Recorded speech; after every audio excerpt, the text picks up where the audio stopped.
തീർച്ചയായും നമ്മൾ ഇന്ത്യ കഴിഞ്ഞ് നമുക്ക് ഏറ്റവും ഇഷ്ടമുള്ള രാജ്യം എന്ന് പറയുന്നത് സൗത്ത് ആഫ്രിക്കയാണ്. കാരണം അവൻ്റെ ഡിസിപ്ലിനും എല്ലാം കൊണ്ട് നോക്കുമ്പോൾ അവർ വളരെ ബെറ്ററാണ്. പക്ഷേ എന്തുകൊണ്ടോ അറിയില്ല, അവർ അൺലക്കിയാണ് പല ഭാഗങ്ങളിൽ. പണ്ട് ഗിബ്സ് മുതൽ ഭയങ്കര കളിക്കാരായിരുന്നല്ലോ. പക്ഷേ ഇന്ന് തീർച്ചയായിട്ടും ഇന്നൊരു കപ്പടിച്ചതിൽ വളരെ സന്തോഷവാനാണ്. ഞാനും മാത്രമല്ല, നമ്മുടെ ഇന്ത്യയിൽ ഒരുപാട് പേര് സൗത്ത് ആഫ്രിക്ക ഫാൻസ് ഉണ്ട്. ഇന്ത്യ കഴിഞ്ഞിട്ടുള്ളൂ. നമുക്ക് ഇന്ത്യ എന്നുള്ളത് വലുതാണ്, നമ്മുടെ ദേശീയത കഴിഞ്ഞാൽ. അത് കഴിഞ്ഞാൽ ഏറ്റവും നല്ലൊരു ടീം, നമ്മൾ എല്ലാവരും ആഗ്രഹിക്കുന്ന ടീമും ഇഷ്ടപ്പെടുന്ന ടീമും സൗത്ത് ആഫ്രിക്കയാണ്. തീർച്ചയായും ഈ സന്തോഷമുണ്ട്. ഇത് എപ്പോഴും അവർ ഈ സെമി ഫൈനലൊക്കെ എത്തിക്കഴിഞ്ഞാൽ ഔട്ടാകുന്ന ഒരു സാഹചര്യമാണ് നമ്മൾ ഇതുവരെ കണ്ടത്. പക്ഷെ ഇപ്പോൾ ഞാൻ അത് കണ്ടപ്പോൾ വളരെ സന്തോഷമായി. സൗത്ത് ആഫ്രിക്ക പണ്ട് മുതൽ ഫൈനലിൽ വന്ന് കളിച്ചിട്ട് തോൽക്കുന്ന ടീമാണ്. പ്രാവശ്യം കളിച്ചൊരു കപ്പ് കിട്ടി, എനിക്ക് സന്തോഷമുണ്ട്. വളരെ സന്തോഷമുണ്ട്. ഒരു കാലഘട്ടത്തിൽ ജോൺ ഡി റോഡ്സും നമ്മുടെ ഷെർലി ഗിബ്സും ഒക്കെ നമ്മുടെ കുടുംബത്തിൽ അംഗങ്ങളെ പോയിരുന്നു. ഇന്ത്യക്ക് ശേഷം ഏറ്റവും കൂടുതൽ ഇഷ്ടപ്പെടുന്ന രാജ്യമാണ് ക്രിക്കറ്റിൻ്റെ മേഖലയിൽ സൗത്ത് ആഫ്രിക്ക എന്നുള്ളത്. എല്ലാ കാലവും സെമി ഫൈനലിലോ ഫൈനലിലോ പരാജയപ്പെടുന്ന ഒരു നിത്യസംഭവമായിരുന്നു. അത് ജയിച്ചതിൽ സന്തോഷമുണ്ട്. എസ്പെഷ്യലി ക്രിക്കറ്റിൽ നിന്ന് ഒരു പരിധിയുള്ള ആരാധന അകറ്റാൻ കാരണം ഓസ്ട്രേലിയയാണ്. കാരണം ഓസ്ട്രേലിയ ഏകപക്ഷീയമായ ജയങ്ങൾ ക്രിക്കറ്റിന് വിരക്തി ഉണ്ടായിരുന്നു.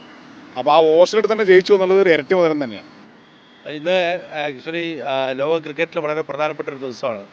കാരണം സൗത്ത് ആഫ്രിക്ക, എനിക്ക് എൻ്റെ ഓർമ്മ ശരിയാണെങ്കിൽ 27 വർഷങ്ങൾക്ക് ശേഷമാണ് ഒരു ലോക കിരീടം സൗത്ത് ആഫ്രിക്കയ്ക്ക് ലഭിക്കുന്നത്.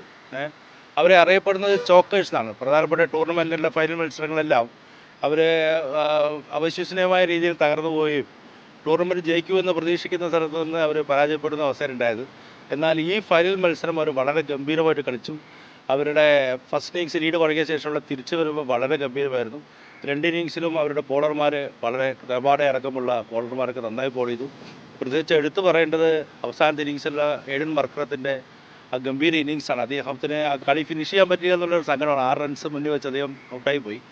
വളരെ ഗംഭീരമായ ഇന്നിങ്സ് ആയിരുന്നു. ഒപ്പം തന്നെ എംബ ബോമ എന്ന് പറയുന്ന ആ ക്യാപ്റ്റൻ്റെ പ്രകടനവും അദ്ദേഹത്തിൻ്റെ ഒരു ഭാഗ്യമെന്ന് പറയാം. കാരണം അദ്ദേഹം ഒരു സൗത്ത് ആഫ്രിക്കയുടെ ഒരു ഭാഗ്യമുള്ള ക്യാപ്റ്റനാണ്. അദ്ദേഹത്തിന് കീഴിൽ അവർ അധികം ടെസ്റ്റ് മത്സരങ്ങൾ പരാജയപ്പെട്ടിട്ടില്ല. അതാണ് എനിക്ക് മനസ്സിലാക്കുന്നത്. അദ്ദേഹത്തിൻ്റെ ഒരു ഭാഗ്യവും മാത്രമല്ല, കാലിന് ആ ഒരു ഹാംസ്ട്രിങ് ഇഞ്ചുറി ഉണ്ടായിട്ട് പോലും ഇന്നലെ അദ്ദേഹം റണ്ണുകൾ ഓടിക്കൊണ്ട് നേടിയ ഇന്നിങ്സ്, മർക്കറത്തോടൊപ്പം ഉണ്ടായിരുന്ന പാർട്ണർഷിപ്പ് ഈ വിജയത്തിൽ വളരെയധികം ക്രൂഷ്യലായിരുന്നു. കാരണം അവന്മാരാണ് എപ്പോഴും എടുക്കാത്ത ഏക ടീം അവർ മാത്രമാണ്. അവർ എല്ലാ കാലത്തും അവൻ്റെ ടീമിലാണ് ഏറ്റവും സ്റ്റാൻഡേർഡായിട്ടുള്ള പ്ലെയേഴ്സ് ഉണ്ടാവുക. എത്ര കൊല്ലമായിട്ടുള്ള അവരുടെ എല്ലാ സ്റ്റാൻഡേർഡ് പ്ലേയേഴ്സും. പക്ഷെ അവർക്ക് മാത്രം ഒരു ICC ട്രോഫി എന്ന് പറയുന്നത് അവർക്ക് കിട്ടാത്തൊരവസ്ഥയാണ്. കിട്ടിയ സന്തോഷം. തീർച്ചയായും അത് എല്ലാവർക്കും സന്തോഷമുള്ള കാര്യമാണ്. ഓസ്ട്രേലിയ തോൽപ്പിച്ചുള്ളത് പ്രത്യേകിച്ച് നല്ല ഒരു ഇന്ത്യക്കാരൻ എനിക്ക് നല്ല സന്തോഷമുണ്ട്.